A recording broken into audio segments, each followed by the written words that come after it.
Meu desejo sejam só teu nome honrar, faze que meu ser inteiro eu te possa consagrar. É a estrofe do hino 429 que entoaremos entrando no último tópico de nosso culto. Sexta estrofe do hino. Meu amor e meu desejo sejam só teu nome honrar, faze que meu ser inteiro eu te possa consagrar. Amém.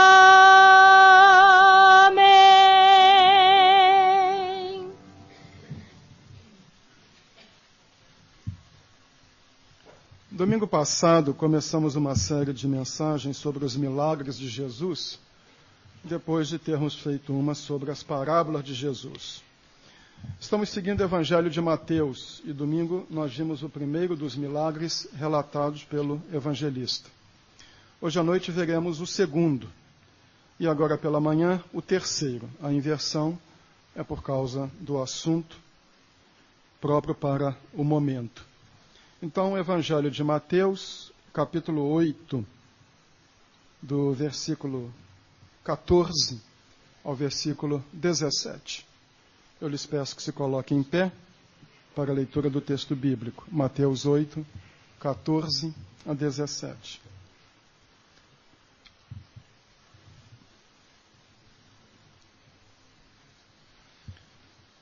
Entrando Jesus na casa de Pedro, viu a sogra deste de cama com febre.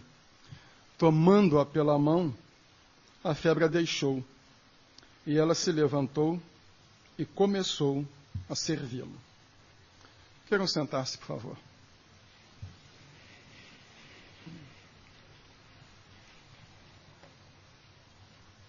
O texto é bem simples. É uma pessoa abatida, de cama, impossibilitada de trabalhar. Assim começa. E o versículo seguinte termina com a pessoa curada, serviçal, trabalhando. É a história da sogra de Pedro, que está acamada. Jesus a toca, ela se levanta, curada, e vai servi-lo.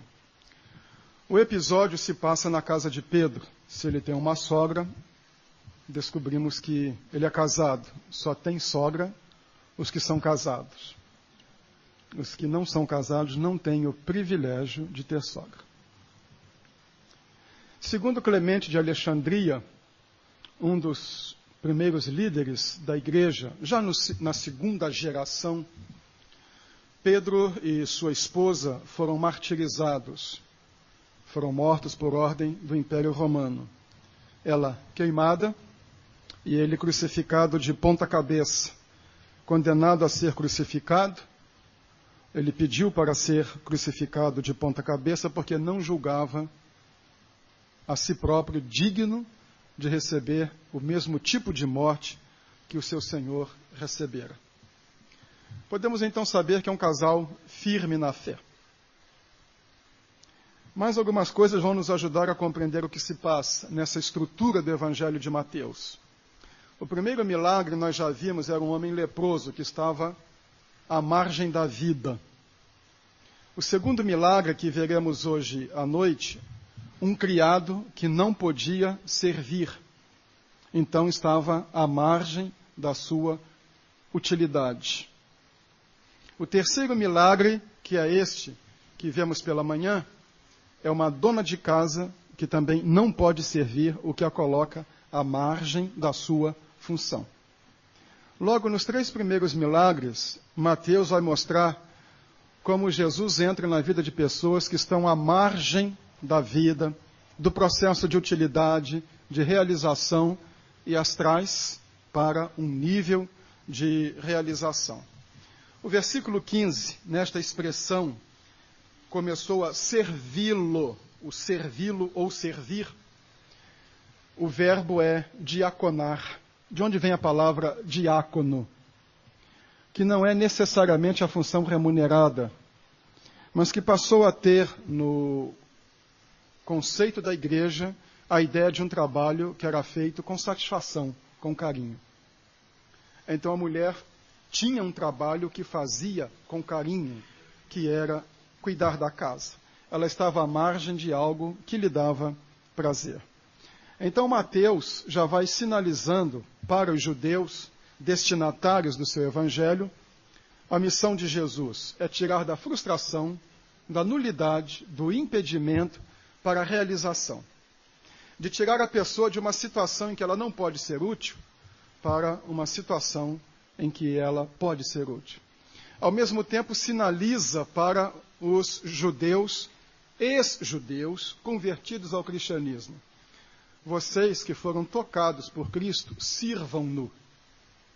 Porque é a questão do serviço que está em foco.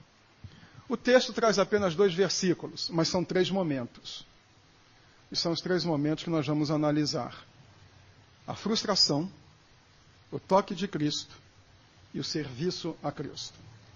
Comecemos com o primeiro, que é a frustração. Entrando Jesus na casa de Pedro, viu a sogra deste de cama com febre. O grande pregador entrou na casa desta mulher. Precisamos entender também o esquema social da época para saber a posição desta mulher. Pelo fato dela se levantar depois de curada para servir, tudo indica que a casa era dela. Não era ela quem morava com o genro e a filha, mas o genro e a filha que moravam com ela. Ela é a anfitrioa, porque é ela quem vai servir. E na estrutura social do Oriente, nenhuma mulher dona de casa deixaria de servir, porque isso lhe conferia um status. O status é dela, não é da nora. Então a casa é dela. Ela está na sua casa. E ela recebe o grande pregador. Um hóspede era privilegiado pelo seu hospedeiro. O hospedeiro tinha uma regra de etiqueta pela qual se pautar, que levava muito a sério. Colocar alguém debaixo do seu teto, ou aceitá-la sob seu teto, era assumir uma responsabilidade serviçal para com esta pessoa e, ao mesmo tempo, ser responsável até pela sua vida. Eu me lembro que eu fui fazer conferência na igreja de um pastor de descendência árabe, e eu, ele, a esposa e a minha Cir, jantamos juntos todas as noites, mas uma noite ele disse assim: árabe recebe a pessoa em casa e cuida dela muito bem 3 dias. Durante 3 dias a pessoa é dona da casa. No 4º dia pega a mala da pessoa e põe na porta. Essa é uma boa regra também para a gente cuidar de parente, não é? Recebe o parente, no 4º dia está aqui a mala lá na porta. Mas vamos voltar aqui à nossa história. Lembrem-se, Ló se sentiu responsável pelos 2 anjos que foram à sua casa.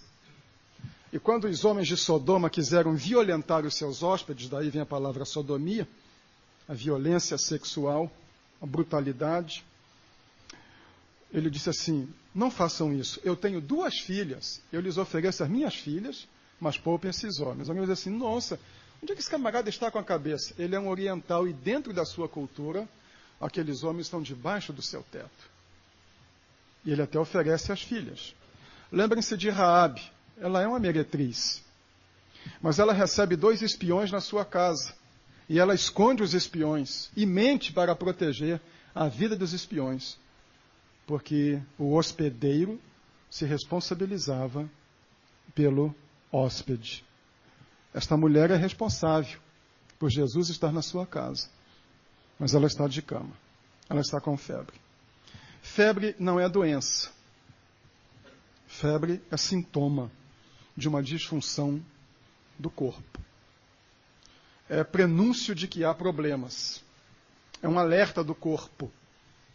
Poderão ler aqui o artigo da Marianinha hoje e verificar sobre os sinais do corpo. É sinal de que havia algo errado com ela. Nem sempre se pode precisar o que há no organismo, mas a febre é um anúncio. Os outros 2 evangelhos sinóticos, Marcos e Lucas, narram o mesmo episódio. Marcos diz que ela estava ardendo em febre. Lucas, que era médico, disse que ela estava com febre alta. Aqui está a situação. Febre alta. A matriarca está acamada. Tem um hóspede na sua casa. Uma visita ilustre. Não pode fazer as honras e não pode desfrutar da presença do hóspede. Isso é o que a gente pode chamar de frustração. A frustração de ter a pessoa do momento, a pessoa mais importante do momento na sua casa e estar de cama. Podemos não estar com febre e nem com hóspede importante em casa. Mas esse quadro presente na vida desta senhora, muitas vezes é um quadro nosso. Nossa situação é uma situação de frustração. Estamos impossibilitados de cumprir alguns deveres. Estamos impossibilitados também de desfrutar de bons momentos da vida, de viver a vida. A pessoa, por vezes, está doente do corpo. A doença do corpo não é boa, mas o pior é quando a pessoa tem a doença da alma. Quando a pessoa tem uma doença do espírito. E a vida vai passando e ela vai perdendo esses bons momentos. Até agora, os personagens, este é o terceiro mostrado por Mateus, são pessoas em cujas vidas Jesus entrou e que estavam absolutamente frustradas por não poderem se realizar plenamente. Muitas vezes nós temos impedimentos que nos frustram na nossa realização pessoal. É a pessoa que diz assim, eu gostaria de ter uma vida mais dinâmica na igreja, eu gostaria de ser mais útil. Eu gostaria de me sentir tranquilo, realizado, bem com a vida. Às vezes a pessoa, e quantas vezes conversamos com pessoas assim, tem medo. Medo de quê? Não sei. Como diz lá o poeta Cruz de Souza, tristeza do infinito, medo do infinito. Não sabe de quê? Não sabe de nada. Perde bons momentos da vida. Frustrada espiritualmente, limitada, um vazio no coração. O membro de igreja que, por vezes, não está levando a vida cristã a sério. A igreja vive bons momentos, ele está à margem. Ele vê outras pessoas sendo abençoadas e ele não. Há até um hino do cantor cristão que diz isso, Cristo, Cristo, estás abençoando a outros. Que coisa! A vida dos outros está bem, a minha não. Os outros estão realizados e eu não. Os outros têm uma boa vida cristã e eu não. Estamos acamados. Momento de frustração. Aquele momento em que a gente diz assim para si próprio, puxa, minha vida poderia estar melhor. Eu poderia estar me sentindo de outra maneira. Frustração é o primeiro quadro. Não é tão importante, mas é um quadro. É um momento que muitos de nós vivemos. Mas não é o ponto central de nossa história. O ponto central da história começa no segundo momento, que é o toque de Cristo. A história diz, entrando Jesus na casa de Pedro, viu a sogra deste. Ela está de cama e ele viu. Nenhum dos evangelistas diz que ele soube. Não é que Pedro tenha chegado e dito assim, oh, mestre, o senhor vai me desculpar, mas a minha sogra, Dona Maria, dona da casa, está doente. Então, não tem cafezinho. E, como nós somos recém-casados, minha esposa faz um café horroroso, eu não tenho coragem de lhe oferecer o café. Não é que alguém chegou e disse. Ele viu. O texto também diz como ele age, sem alarido, tomando-a pela mão. Eu fico impressionado como há representantes de Cristo hoje que tocam trombeta. O evangelho é tão simples. Deus não faz tanto barulho assim. Silenciosamente vai lá e toca a mulher. Mas antes disso, vamos perguntar. Se o primeiro momento desta mulher parece com momentos espirituais e emocionais que muitos enfrentamos de frustração, o que é que nós podemos fazer quando nós estamos para baixo, estamos caídos? Em boa parte das vezes não podemos fazer nada. A não ser alguns magos, ninguém vai dizer assim, febre, vai embora, pronto. Eu estava com 40 de febre, estou bom. Pode ser que haja, mas ainda não conheci ninguém. Então não dá para dizer muita coisa. Simplesmente não havia nada que a mulher pudesse fazer, mas Jesus viu. Mas uma coisa, pelo menos, nós podemos presumir. Como viu? Nenhum homem entraria no quarto de uma mulher no Oriente. Isto era uma ofensa inominável à honra da mulher e aos homens da casa. Evidentemente que Jesus não chegou lá e puxou a cortina, não havia portas, os cômodos eram isolados por uma cortina de maneira que não houvesse visibilidade. Mas ele viu. Ou, pela sua capacidade de ver além do homem, ou porque a mulher permitiu que ele a visse. Mas uma lição nós podemos aprender aqui. Seria não se fechar para ela. Nós encontramos muitas vezes crentes cujas vidas espirituais são frustrantes. Eles mesmos reconhecem que a sua vida é frustrante, mas se fecham ao toque de Cristo.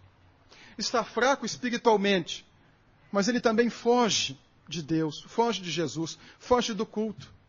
É uma coisa meio nonsense, porque se presume que uma pessoa doente vai procurar um médico. Mas há aquelas pessoas que estão passando por um momento de febre espiritual.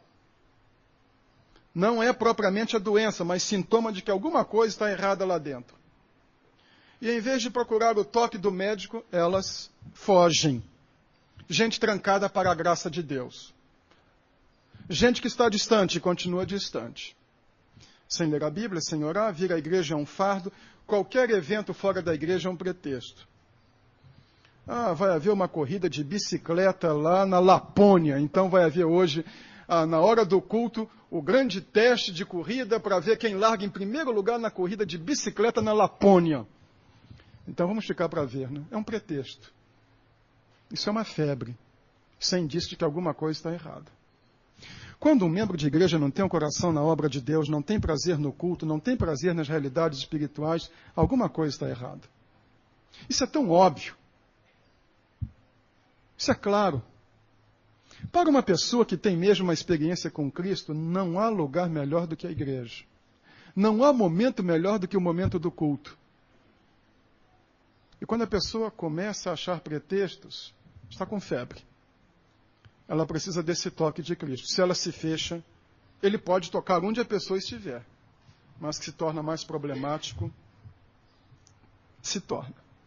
Às vezes a pessoa tem problemas sérios e também se fecha para a graça. Eu sei cuidar de mim. Eu posso administrar minha vida. A autossuficiência espiritual e esta tentativa de quem conhece o Evangelho de caminhar sozinho é sempre problemático. O texto diz que Jesus tomou a mulher pela mão. Esta figura é muito bem construída por Mateus. Ele não apenas foi lá e tocou a mulher, como no caso do leproso. Senhor, se quiseres, pode purificar-me. Quero, fica limpo.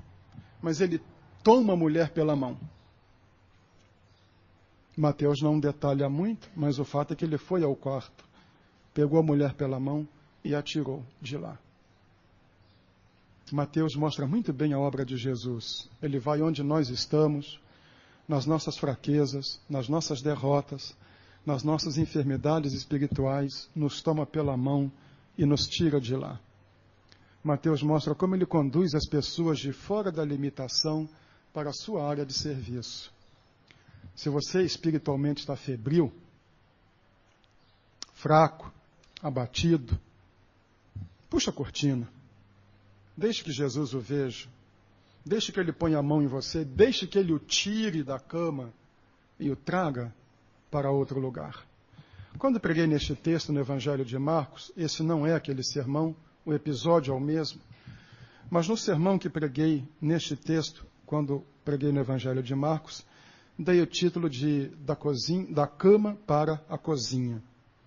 E mostrei que os dois limites mostram a obra de Cristo na nossa vida, de tirar do impedimento e colocar no serviço da limitação. Esta mulher é um símbolo de todos nós como crentes em Jesus Cristo. Todos nós deveríamos estar servindo. Nós fomos salvos para servir. Para muitas pessoas a vida cristã é ser servido.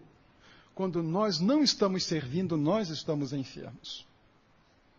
Quando nós não estamos sendo úteis, há alguma coisa errada com o nosso organismo espiritual. E é preciso o toque de Jesus para tirar de lá e trazer para cá. Vimos o primeiro momento, vimos o segundo e vamos ver o terceiro e último momento. O primeiro foi a frustração, o segundo momento foi o toque de Cristo e o terceiro momento é o serviço a Cristo. Diz o texto, e ela se levantou. Ela estava, segundo Lucas, com febre alta, segundo Marcos, ardendo em febre. Ela se levantou. Acabou. Removeu a causa, saiu o sintoma. É assim que Jesus faz. Precisamos deixar que Ele remova a causa que impede a nossa espiritualidade, o nosso serviço, a alegria cristã. A vida cristã deveria ser uma vida de alegria. A gente que tem uma vida tão macambúzia, tão fraquinha, tão deprimente, que a gente olha e fica pensando, puxa, é isso aí? Deve ser uma vida miserável. É preciso então que alguns sintomas, que algumas causas sejam removidas, de maneira que o sintoma seja eliminado. Este episódio mostra também algo muito precioso. Ele não vai por etapas, soluciona de vez, elimina o problema.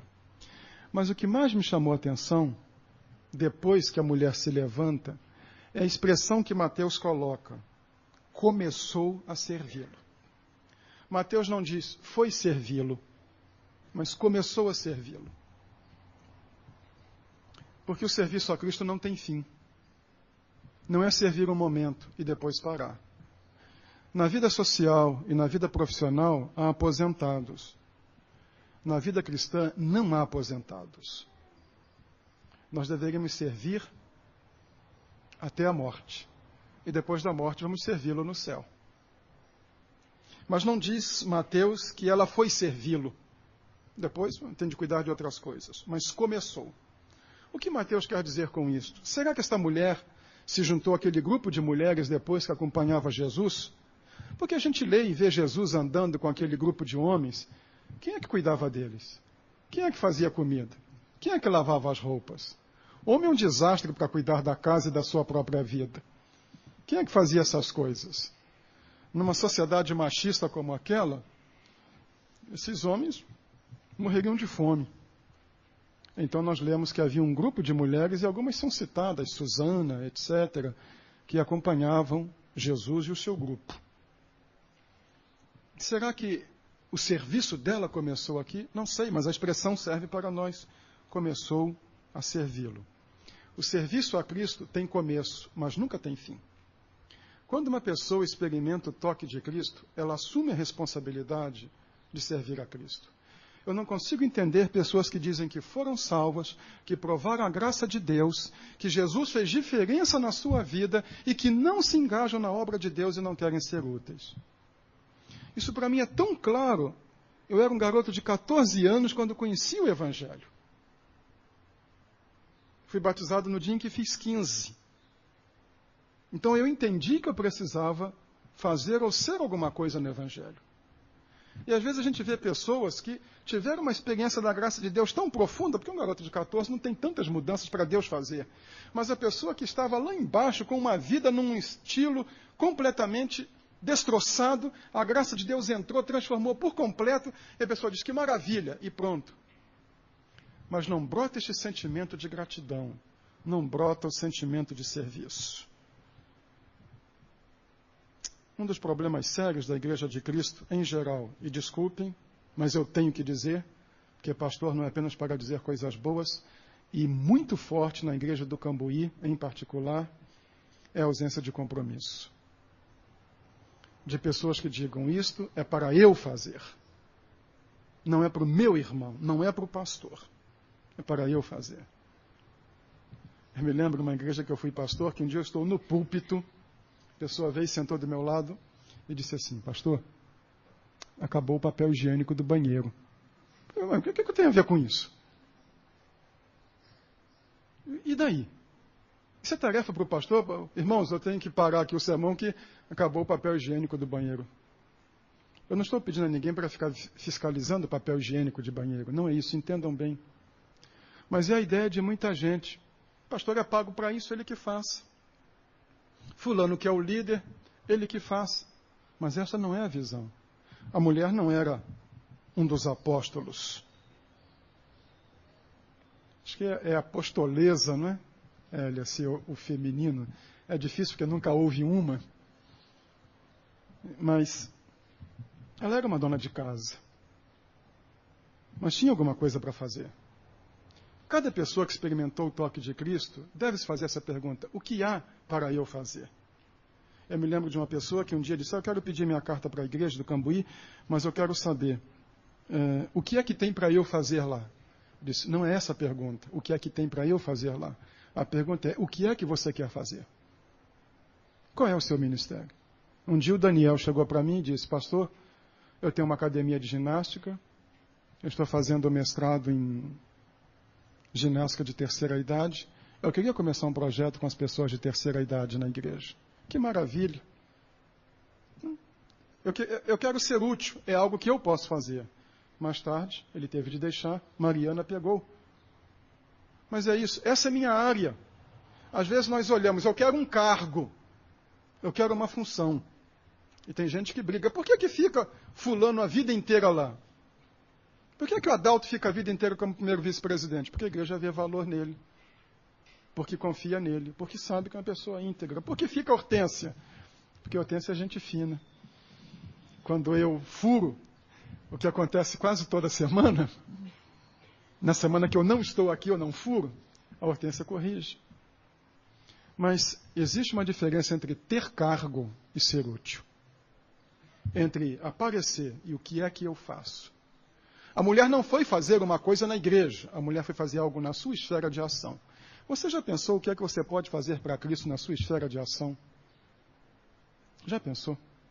Como médico, aquela pessoa que chega lá no hospital, no consultório, apavorada, desorientada. Eu me lembro quando o pastor Shirleyton veio pregar aqui e falou sobre o Lauro. E disse que um membro da igreja central, onde o pastor Shirleyton era co-pastor, foi atendido pelo Lauro, membro de nossa igreja na ocasião, no hospital. E que a pessoa chegou lá apavorada. E que foi tratada com tanta ternura, com tanto cuidado, trato pessoal pelo Lauro. Falou assim: o senhor é crente? Ele disse: sou. Ah, eu logo vi. E que a pessoa saiu tranquilizada. A gente encontra tanta gente mal-humorada em tanto lugar. E poderíamos aproveitar a nossa esfera de atividade para começar um serviço e fazer dele o nosso púlpito. Ela começou a servi-lo. O grego é diaconia. É o serviço sem a preocupação de remuneração. Não é o que eu vou ganhar, é a oportunidade que eu tenho de ser útil. E você tem. Vamos ao final de nossa história. 3 momentos: a frustração, o toque de Cristo e o serviço a Cristo. Mas, basicamente, esses 3 momentos podem ser reduzidos a 2 questões. A primeira, ele, com o seu toque, nos restaura, nos levanta e nos tira da limitação. E segundo, a marca dos tocados, dos levantados, dos restaurados é o serviço. E agora, a pergunta para encerrarmos. Jesus tocou na sua vida? Jesus fez diferença na sua vida? Se ele fez diferença, onde é que está o seu serviço? Se você esteve abatido e ele o levantou, comece a servi-lo. Porque esta é a mensagem desta manhã. Do abatimento para o serviço. E que isso suceda na nossa vida.